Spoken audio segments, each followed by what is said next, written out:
কাৰণ লক্ষ্য আৰু উদ্দেশ্যলৈ আগবাঢ়ি গৈছিলো। জাতিক কেতিয়াও যাত্ৰা দিব নাছিলো। সন্মুখৰ পৰা নাখাই হলেও কষ্ট হলেও মানুহৰ পৰা ভিক্ষা কৰি হলেও সংগ্ৰাম অব্যাহত ৰাখিছিলো। আৰু তেনেকুৱা এজন ল'ৰাক এনেকুৱা অৱস্থা কৰিছে, তাৰ মানসিক অৱস্থা কেনেকুৱা হ'ব পাৰে আপোনালোকে চিন্তা কৰক।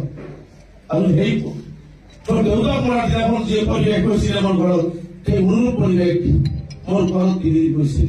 কাষত থিয় হলে হয় দুই চাৰিজন শুভাকাংক্ষী বহুত ভাল পোৱা সেই দুই এজন মানুহৰ বাবে আজি ভূপেন বৰাৰ চৰকাৰত যেনেকে আজি আঁঠু লৈছে যাই সৰ্বভাৰতীয় কংগ্ৰেছ দলে সেইটো এটা ভুল পৰ্যন্ত তেওঁলোকে কৰিবলৈ সাহস কৰা নাছিল। যি কি নহওক সেই সময়ত কিন্তু বঙাইগাঁও জিলাত গৈ লালমোহন চাহাবে বালাপাৰাত গৈ কিন্তু কৈছিলে যে মোৰ এই সংগ্ৰামী কণ্ঠটো জীয়াই ৰাখিবৰ কাৰণে মোৰ দলৰ ৰাস্তাটো এতিয়াও খোলা আছে।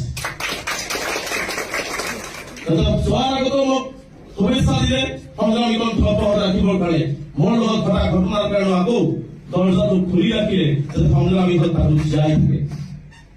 আৰু মই এই ৰাতে কোন লৈছিলো যে মোক যিহেতু মোৰ সংগ্ৰামী কণ্ঠটোক যিহেতু জীয়াই ৰাখিব বিচাৰিছে মোৰ নামত চাওক।